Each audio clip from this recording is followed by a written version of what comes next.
Olá, estamos aqui para mais um podcast na sequência do Novembro Azul para falar sobre câncer de próstata e também um pouquinho da saúde mental do homem.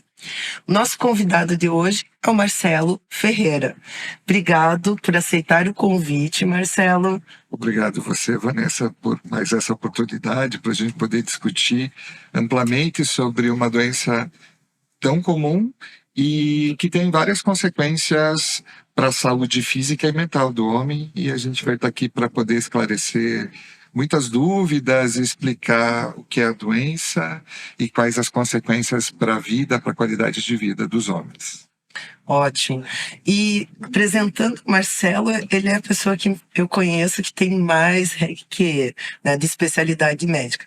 Me fale um pouquinho dessa trajetória, porque é desde cardiologia, nutrologia, cirúrgica, oncologia.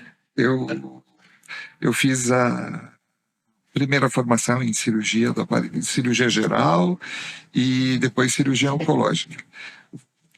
Na sequência, em virtude das especialidades cirúrgicas, fui fazendo as outras provas de título relacionadas por estar trabalhando mais especificamente em algumas áreas. Cirurgia do aparelho digestivo, a mastologia, e dentro do serviço que eu fiz as residências, o grupo fazia a parte de terapia nutricional.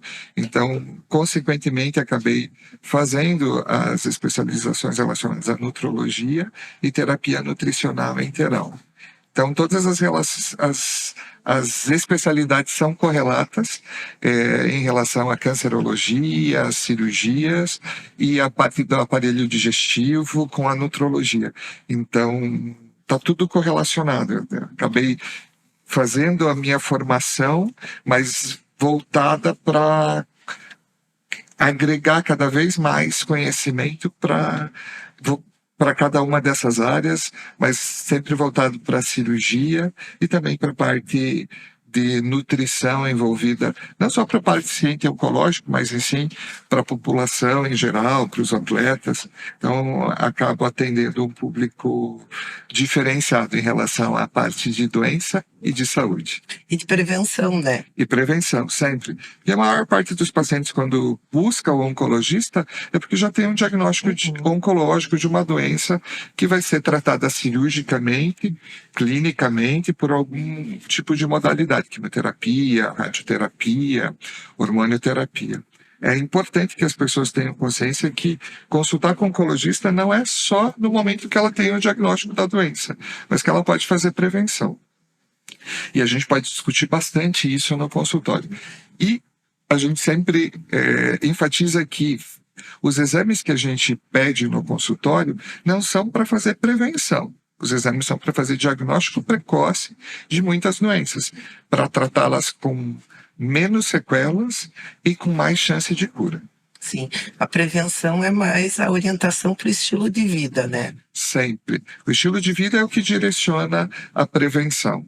Atividade física regular, bons hábitos alimentares, não fumar, reduzir a ingesta de álcool e reduzir a exposição à radiação e da alimentação principalmente tudo que é multiprocessado. Então, ter hábitos de vida saudáveis é que vão prevenir a maior parte das doenças oncológicas e também todas as doenças degenerativas, neurodegenerativas, cardiovasculares, osteodegenerativas. E entra também daí a saúde mental, né? A qualidade de vida, porque daí a depressão, né, ela faz parte das doenças crônicas. Com certeza. Se você não cuida do teu corpo físico, consequentemente você vai ter um impacto na tua saúde mental. E as tuas limitações físicas vão causar também mais ansiedade, depressão, angústia, insônia e todas as outras doenças que vão estar associadas mentais a esses fatores. Daí aumentando o risco para doenças degenerativas, né, e as demências. É uma associação. A gente sempre tem que procurar atender todas as necessidades de prevenção da parte física, mas nunca esquecendo da parte mental. Bom, agora vamos falar um pouquinho do câncer de próstata. Afinal, o que é o câncer de próstata? Eu vou primeiro definir o que é o órgão, a próstata. Então, a próstata é um órgão masculino. Ele tem o tamanho mais ou menos de uma noz, de uma ameixa, fica entre a bexiga e na região pélvica. Ao longo da vida, a próstata ela pode ir aumentando de tamanho, sofrendo processos inflamatórios mas com o envelhecimento existe um risco de desenvolver os tumores de próstata. Então, o câncer de próstata, ele é a formação de células, vai ser causado pela essa formação de células neoplásicas no tecido prostático. A maior parte dos tumores de próstata tem um período evolutivo longo. Então, são tumores que não são tão agressivos. Mas existem neoplasias, tumores de próstata que também crescem rápido. Em relação à incidência do câncer de próstata, o câncer de próstata, ele geralmente aparece a maior parte entre 65 anos ou mais. 60% a 75% dos casos são diagnosticados nessa faixa etária dos homens. Então, cerca de 9 entre 10 pacientes têm câncer de próstata depois dos 55 anos. Quando se pergunta assim, qual que é o momento para iniciar a fazer o rastreamento do câncer de próstata? Isso a gente orienta em torno dos 50 anos de idade. Então, a partir dos 50 anos, é importante que os homens procurem o urologista ou um oncologista para fazer esse acompanhamento. O exame de escolha para fazer o acompanhamento é o toque retal e a dosagem de PSA. Muitos homens acabam querendo fazer só o exame de PSA. Só que alguns tumores não expressam PSA. O PSA é antígeno prostático específico. Ele é uma substância específica da próstata, não de câncer de próstata. Então, tumores benignos da próstata, processos inflamatórios da próstata, prostatite, aumento de volume da próstata, que é a hiperplasia prostática benigna, podem aumentar o PSA, sem ter relação nenhuma com câncer de próstata. Hiperplasia prostática benigna, que é o aumento benigno do volume prostático, que acontece em 50% dos homens a partir dos 50 anos de idade, não aumenta o risco de ter câncer de próstata, mas pode elevar o PSA. E a prostatite, que é um processo inflamatório da próstata, que vai causar dor, sintomas urinários importantes, aumento da frequência urinária, urinar muito à noite, também eleva bastante o PSA. E não é câncer de próstata. E às vezes, depois de uma prostatite, o PSA permanece um pouco elevado.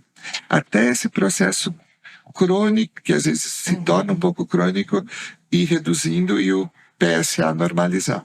Então, só exame de PSA não é uma forma de você fazer um segmento para fazer diagnóstico de câncer de próstata. É importante que você vá no médico e faça o toque.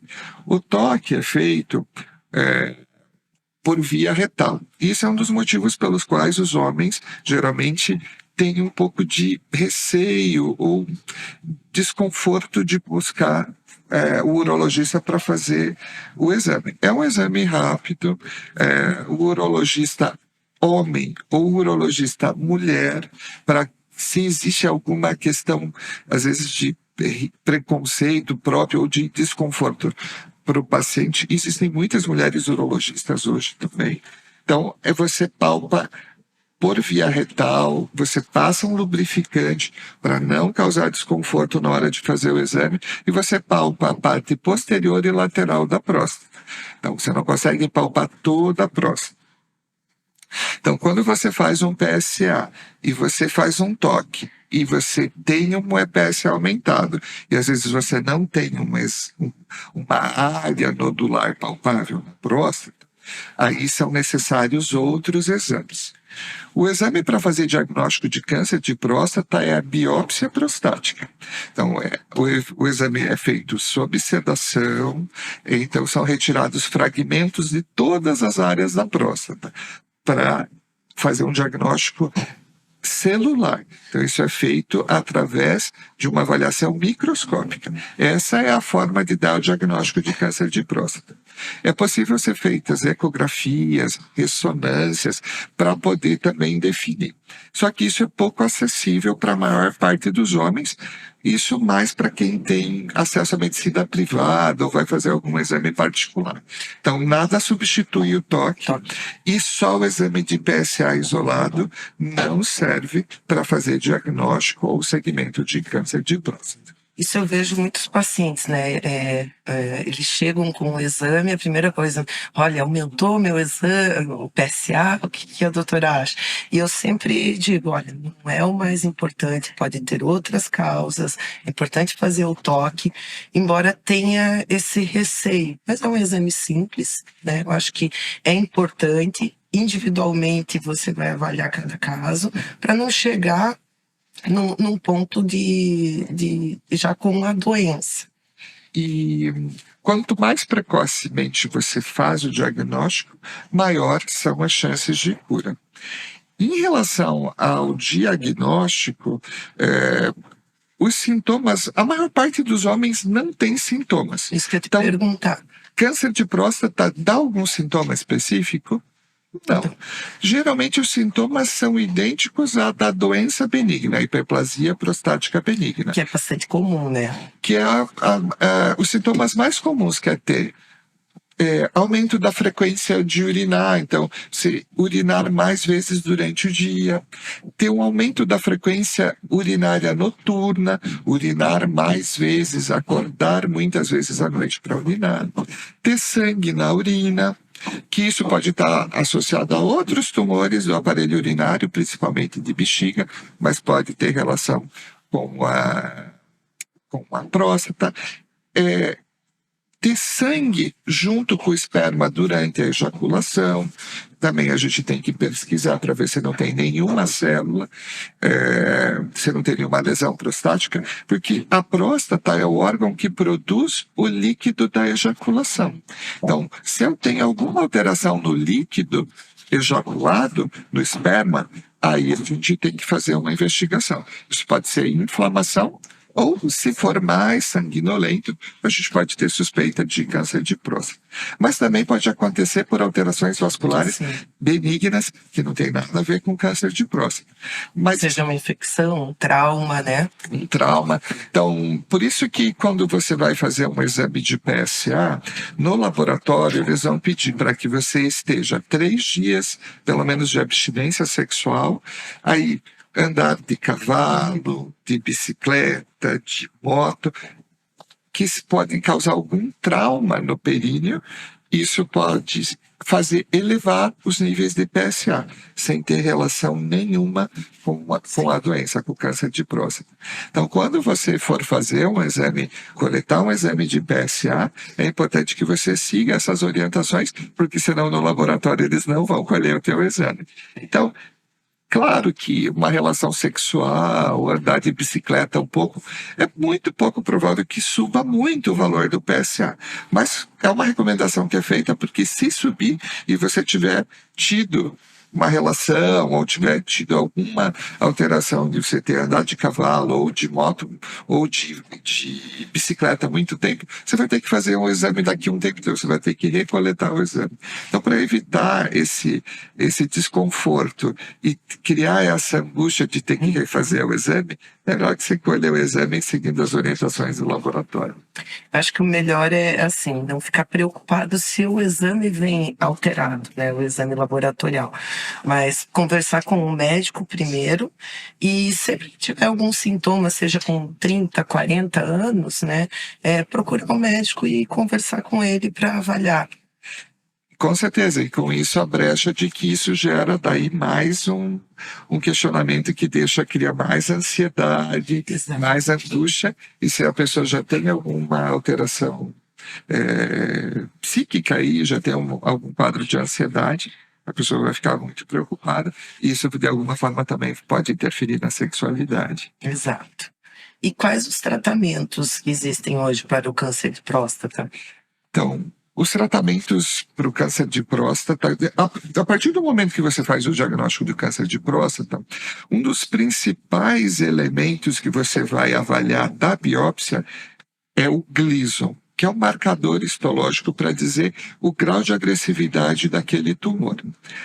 Para um paciente que tem um tumor pequeno com Gleason baixo, eu posso fazer só segmento oncológico. Então a gente vai refazendo PSA e refazendo os exames de imagem e você pode protelar o tratamento para ser feito posteriormente. Então, para pacientes que psiquicamente aceitam fazer o segmento, porque muitos homens, a partir do momento que você fala que você tem um diagnóstico de câncer, a pessoa ela quer tratar, ela quer fazer um tratamento, cirurgia, radioterapia. Mas a maior parte dos homens se beneficiam de fazer o segmento porque você vai reduzir todas as sequelas relacionadas ao tratamento. Então, alguns pacientes são selecionados para fazer segmento oncológico e não necessariamente vão fazer cirurgia, radioterapia naquele momento. Às vezes você pode ficar 2, 3 ou até mais anos fazendo segmento para quem tem psiquismo e que você sabe que vai fazer o segmento. A gente tem que entender que você não está... Não quer dizer que o tumor não vai crescer, ou em algum momento você não vai ter que tratar. Então você vai fazer um segmento e no momento que você percebe que o PSA começa a subir, o tumor tem um crescimento, você vai indicar terapia. Então essa é uma modalidade que a gente pode adotar para alguns pacientes. É interessante que essa é uma opção de tratamento que a maioria, eu acho que não ouviu falar. E o homem, ele tem uma característica em relação à saúde que muitas vezes ele não compartilha com o familiar por aquela imagem de ser forte, ele precisa, às vezes, lidar sozinho. E no câncer de próstata existe a particularidade que tem uma possível ameaça de uma disfunção sexual ou uma incontinência urinária, que muitas vezes posterga a procura até de um tratamento adequado. Então, nem todo tratamento que significa direto uma radioterapia, uma quimio ou uma cirurgia. Então, isso é muito importante os homens saberem, por isso buscar precocemente sempre fazer o acompanhamento com o urologista ou com um médico oncologista. A maior parte dos profissionais que vão fazer esse segmento são o urologista e o oncologista que vai fazer exames gerais. O urologista especificamente para a parte renal, bexiga, próstata. O oncologista vai ver mais como um todo. Então, os dois profissionais vão ser aptos para fazer o diagnóstico, mas especialmente o urologista para fazer também esse segmento. Então, diagnóstico de câncer de próstata não necessariamente significa que logo na sequência do diagnóstico você vai ter que fazer cirurgia. Vai depender de cada caso. Quanto mais precoce e dependendo da histologia, de como a célula tem esse grau de agressividade, que você vai definir se o paciente ele pode ficar em segmento, sim. Muitos podem, desde que faça o segmento correto e faça acompanhamento com o urologista. Não adianta ir, faz o exame, tem o diagnóstico e só depois de um ano. Não, o segmento será bem rigoroso, com dosagens de PSA a cada 3, 4 meses, exames de imagem semestrais. Mas é muito comum, quando a gente tem no consultório, os pacientes que fazem o diagnóstico precoce fazer segmento e fazer o tratamento com cirurgia ou radioterapia posteriormente. Quanto à cirurgia, hoje, tem procedimentos mais modernos, isso reduz o risco de complicações. Quais são os principais riscos e sequelas que a gente pode dizer, principalmente em relação à parte sexual, incontinência urinária? Então, os procedimentos cirúrgicos existem a cirurgia convencional, que é feita por via aberta com corte. Esse é o que é o mais amplamente realizado ainda nos hospitais públicos. Você pode fazer a cirurgia por via laparoscópica, com equipamento de videolaparoscopia, e o padrão ouro, a melhor técnica cirúrgica, é a cirurgia robótica. Então, alguns hospitais públicos oferecem, por exemplo, aqui em Curitiba, o Hospital Erasto Guedes tem um robô para fazer esse procedimento. E dentro dos serviços particulares, também grandes hospitais têm o equipamento. Só que isso não é custeado pelos convênios. Então, a gente sempre fala que existe, é a técnica melhor, porque é feita com uma grande ampliação e com movimentos que o robô faz, que a gente tem limitações na cirurgia laparoscópica e na cirurgia convencional. Então, a evolução com a cirurgia robótica reduziu o tempo de cirurgia e reduziu o índice de complicações relacionadas à incontinência urinária e à disfunção erétil pós-operatória. Porque você consegue ampliar melhor as imagens na hora que você está fazendo essas suturas, as costuras que você vai fazer da bexiga com a uretra remanescente. Você tira e fica um espaço e depois você vai ter que fazer uma costura, uma anastomose entre esses dois órgãos, que é a uretra e a bexiga. Depois do pós-operatório, porque você faz essa cirurgia, você vai fazer essa costura, você precisa ficar com uma sonda urina para fazer até ter uma cicatrização completa. Então, durante alguns dias, você fica com a sonda no pós-operatório. Retirada a sonda, a gente vai avaliar se o paciente vai ficar com grau de incontinência. Então, alguns pacientes precisam usar fralda durante algumas semanas, alguns meses, às vezes até. A maior parte, pouco tempo. Porque vai ter que fazer um treinamento para poder ter essa continência novamente. Algumas semanas depois, geralmente a ereção também já se restabelece. Alguns pacientes fazem uso de medicamentos já de forma profilática, já antes da cirurgia e depois para potencializar a melhora dessa condição vascular e melhorar a ereção no pós-operatório. O medo sempre do homem é de fazer um procedimento e ficar com a incontinência. Então, tem que ter alguma proteção, usar fralda durante algum tempo. E o pior dos tabus é não conseguir ter ereção. Ou ter ereção e não conseguir manter a ereção. E é lógico que isso gera muita ansiedade para os pacientes. Angústia, medo é um dos motivos que faz com que alguns pacientes que têm indicação de fazer cirurgia protelem e vão deixando isso, faz com que depois de um tempo o paciente não seja elencado para fazer cirurgia. Outra modalidade terapêutica é a radioterapia. Quando você faz uma biópsia e o tumor ele já está invadindo os tecidos ao redor da próstata, a gente chama periprostáticos, a vesícula seminal, a cirurgia local não vai ser o suficiente. Então, você trata com radioterapia.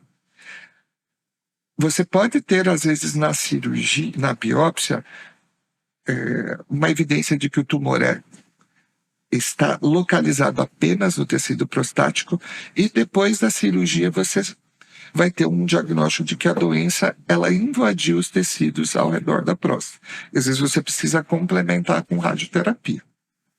Então, para esse grupo de pacientes, os riscos de ter mais complicações em relação à continência e à ereção aumentam. Se você tiver que fazer cirurgia associada à radioterapia. Por isso que a biópsia vai definir se você vai ser elencado candidato a fazer cirurgia ou fazer radioterapia. Uma outra pergunta é assim, se eu faço cirurgia ou radioterapia, o risco é menor de ter incontinência ou impotência se eu fizer radioterapia? A resposta é não. Então, tanto cirurgia quanto radioterapia vão ter as mesmas complicações. Então, não existe diferença em relação ao tratamento. Se você não puder fazer, ou se você pode fazer cirurgia ou escolher radioterapia, as complicações vão ser as mesmas. Com a diferença que você não vai ter o pós-operatório, mas tem as questões relacionadas à radioterapia, que às vezes machuca a bexiga, machuca o reto, você vai ter outros efeitos. Então, a cirurgia vai ter um pós-operatório, a radioterapia são sequências e semanas de tratamento que também tem alguns efeitos, que vão melhorar depois de algumas semanas. Existe braquiterapia, que é a introdução de semente radioativa dentro da próstata, é outra forma de tratamento. E muitos tratamentos você associa hormonioterapia. Então você vai fazer radioterapia com bloqueio hormonal, ou às vezes você faz até a cirurgia, às vezes associada a bloqueio hormonal. Então você vai definir o tipo de tratamento individualizando cada paciente. Mas rádio e cirurgia vão ter efeitos colaterais, vão ter efeitos adversos, vão ter consequências e sequelas que são muito semelhantes. Não, então, às vezes a pessoa prefere assim, não, se eu vou fazer radioterapia, não quer dizer que você não vai ter essas sequelas relacionadas à ereção ou à continência urinária. Existe também o problema da ejaculação, né? Existe. Quando você faz a cirurgia da próstata ou você irradia a próstata é um dos tecidos que produz o líquido seminal. Então, não vai existir ejaculação depois que você faz a cirurgia. Então, você tem a sensação de orgasmo, mas você não tem a expressão física do orgasmo. Isso gera também para os pacientes muita angústia, porque parece que tem alguma coisa errada, que você tem a sensação de prazer da ejaculação, mas você não tem a ejaculação, o orgasmo propriamente com a eliminação do esperma. Não que é 100%, a quantidade que você vai ter é muito pequena ou inexistente mesmo. E como é que você, não sei se como é que você aborda isso no consultório? Os pacientes chegam a falar para você essa questão da sexualidade, do pós-operatório, em relação a essa parte física da ejaculação?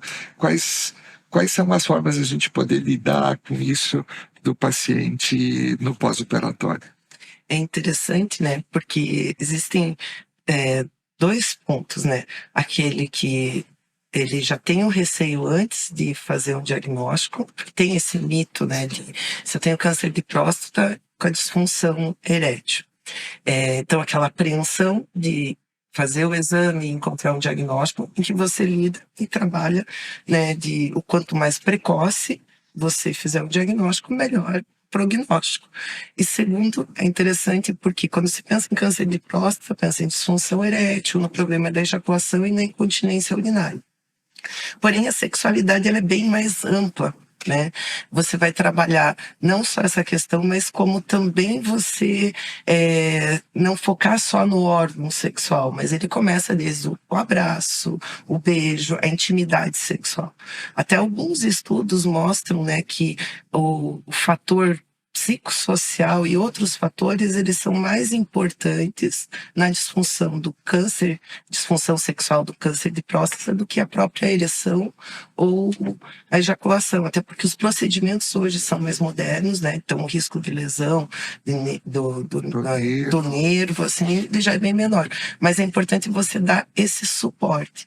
Principalmente porque tem um estudo mais recente que encontrou que uma alta prevalência de depressão em pacientes com câncer de próstata, mesmo 10 a 16 anos depois de terem sido tratados. Então você acompanha, por isso que daí eu estou colocando, você vai acompanhar como um todo a sexualidade. Você vai dependendo da intensidade da disfunção, seja a disfunção erétil, você vai desde medicamento, hoje tem estimulação peniana, tem de vasoconstrição, tem implante peniano, tem várias outras possibilidades. Mas principalmente abordar a depressão, você já consegue um resultado positivo. Então não é tão alto o número de prevalência, talvez, quanto da disfunção erétil, ejaculação, quanto dos fatores associados, né? Até a intimidade do casal. Obesidade e álcool também são fatores de Sim. risco para câncer de próstata. E trabalhar isso no consultório é importante também, porque às vezes também associado à depressão, o paciente acaba tendo uma tendência a ter, se já tem alguma tendência a ingerir mais álcool. E piorar, assim, o risco, né, de você ter uma disfunção, ele é maior se você é obeso, se você, daí depende muito da característica do tumor, mas se você tem uma depressão, se você tem uma qualidade de vida já não saudável, né, entre alguns pontos, né, não sei o que mais você percebe que ajuda nessa redução de risco, né? Então, no consultório, redução de peso, manutenção do peso, para o controle da obesidade, redução da ingesta de álcool, então tratar o alcoolismo e tratar também o tabagismo, são elementos muito importantes, que esses são fatores de risco não só para o câncer de próstata, Mas para a disfunção sexual em si também, né? também. Então, a gente E outros cânceres. outros cânceres e essa parte do pós-operatório da disfunção sexual. Se eu mantenho meu peso, se eu tenho uma qualidade de vida boa, não sou obeso, faço exercícios, não fumo, não uso álcool, a minha chance de fazer um procedimento cirúrgico, de fazer o tratamento do câncer de próstata e ter menos sequelas em relação ao pós-operatório é muito maior. E aí sim não ter as alterações psíquicas, ter depressão, ansiedade, angústia, e que isso tudo vai piorar ainda mais essa questão da sexualidade. Então, prevenção vai ter um impacto também no pós, quando eu tenho o diagnóstico de uma neoplasia. Sim, e também é importante, assim, você como abordar, muitas vezes uma psicoterapia de casal, de como redescobrir essa sexualidade, né, porque muitas vezes ele entendendo que a ejaculação, ela não vai ser a mesma, mas é diferente, ele vai encontrar outras formas de prazer e aproveitar melhor, ter uma relação mais satisfatória. Isso tanto da relação que a gente está falando homem e mulher, Sim. como na relação homossexual, porque homens gays também têm câncer de próstata e a sexualidade para o homem gay é muito mais importante até que na vida sexual de um casal hétero. Sim, até porque a próstata é um órgão de estímulo de prazer, né? E isso a gente pouco aborda, pouco fala sobre essa questão do paciente específico que vai ter que fazer um procedimento que vai interferir na sexualidade e que a sexualidade é muito importante. E muitas vezes não só qualquer homem, né? Ele tem esse estímulo de prazer, muitas vezes não é relacionado também só a gênero. Outra questão que eu acho importante falar dentro desse contexto é que muitas vezes a própria medicina, os estudos, pesquisas, eles dividem muito em homem e mulher, né? Mas quando a gente fala homem e mulher, é o sexo biológico. Campanhas como Outubro Rosa, Novembro Azul, eles são um pouco estigmatizantes e eles deixam uma população invisível, né? A população que não é binária. E eu acho importante a gente falar algumas considerações até de prevenção, né, de rastreamento nessa população. É muito importante porque é difícil você imaginar uma mulher trans indo no urologista para fazer um exame de próstata. Mas é importante que as mulheres trans que têm o órgão continuem fazendo seus exames, sem preconceito nenhum, visitando um urologista. A gente já disse que hoje o número de mulheres oncologistas e urologistas está aumentando cada vez mais. Então, você pode conversar isso com a sua ginecologista, que às vezes ela vai ficar um pouco deslocada nessa questão, porque não faz parte da avaliação dela, por causa própria da especialidade. Mas não esquecer que o diagnóstico ele pode ser reduzido em relação percentual nessa população de mulheres trans por causa da terapia hormonal para mudança de gênero. Mas a presença do órgão vai ser necessário fazer acompanhamento, porque também um dos fatores de risco é a história familiar de neoplasias. Então, o pai, irmãos, avós, tios, primos. Quando existe uma história familiar de neoplasias, de câncer de próstata e de outras neoplasias, significa que existe uma maior tendência de risco. E a gente pode ter o diagnóstico de câncer de próstata na mulher trans. Até porque a própria cirurgia de mudança de sexo, ela não vai retirar todo o aparelho sexual masculino, né? A próstata se mantém.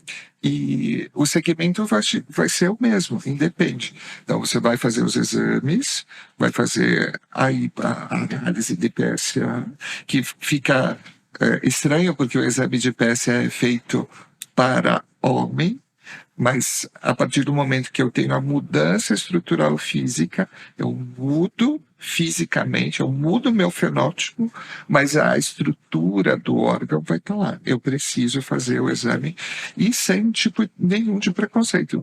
O tratamento será, a abordagem será sempre a mesma. Então, as técnicas vão ser diferentes, mas a abordagem do tratamento é sempre o mesmo. E uma coisa que a gente tem que falar também é que quando a gente faz um tratamento de uma doença mais grave ou avançada, é que a gente vai fazer o bloqueio hormonal.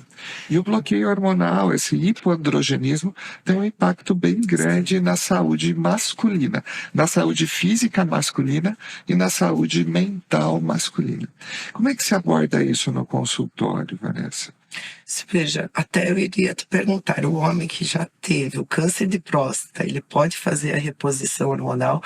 Porque o tratamento, né, seja para depressão, a gente aborda com medicamento, mas sempre em conjunto, naquele que não tem o câncer de próstata, a gente encaminha, né, para o profissional urologista, oncologista para fazer a reposição. Mas naquele que já teve, você faz a reposição em conjunto?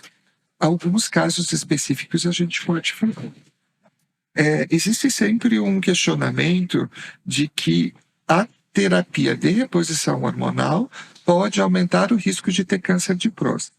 Inúmeros estudos já comprovaram que reposição hormonal, os níveis aumentados de testosterona não aumentam o risco de câncer de próstata com envelhecimento. Então, a necessidade de reposição hormonal, a parte física, densidade óssea, manutenção da massa muscular, a parte neurocognitiva, não existe impeditivo de fazer reposição hormonal em relação a risco de desenvolver câncer de próstata. Então, a partir do momento que você faz diagnóstico de câncer de próstata, o tumor de próstata tem receptores hormonais. Você suspende a reposição e faz o tratamento do câncer de próstata. Os pacientes que fazem tratamento de câncer de próstata, depois de um segmento e determinação de que a doença está curada, é possível você fazer reposição hormonal e você vai selecionar os pacientes que vão necessitar fazer, de acordo com as questões próprias físicas de qualidade de vida. Quando o paciente já tratou câncer de próstata há muitos anos e por algum motivo precisa melhorar a condição óssea, muscular, tratar sarcopenia, osteoporose, você pode usar. Isso vai melhorar bastante a qualidade de vida e reduzir a mortalidade por outras doenças. Então, a reposição ela pode ser feita. E a falta de hormônio, às vezes, isso impacta muito na parte psíquica. E também, novamente, a gente vai falar da sexualidade. Você veja que na depressão, né, quando a depressão é leve, muitas vezes você não usa o medicamento como primeira escolha. Você pode fazer somente a psicoterapia. Agora, no caso, como já tem uma alteração hormonal, você obrigatoriamente já o tratamento, primeira escolha é o medicamento. E a escolha do medicamento é de acordo com o perfil do paciente, quais são os sintomas depressivos particulares, que daí a gente vai avaliar efeito colateral. Muitas vezes tem antidepressivos que aumentam o peso, outros que fazem alteração sexual. Então, de acordo com o perfil, é escolhido o melhor medicamento e o acompanhamento. Outra coisa que é importante a gente enfatizar para os homens é que existe o preconceito de marcar a consulta com o urologista e fazer o seu exame. E a outra é de ir no psiquiatra. Sim. Então, é importante que você saiba que você tem o diagnóstico, você precisa fazer, vai fazer o tratamento, isso pode ter algumas consequências, sequelas, e da sua parte mental, você procurar ter o equilíbrio para tratar. Então, é vencer o preconceito para consultar com o urologista, oncologista, fazer seus exames, tentar fazer o diagnóstico precoce, tratar precocemente e tratar com o psiquiatra, para que daí todas essas questões passem de forma mais suave.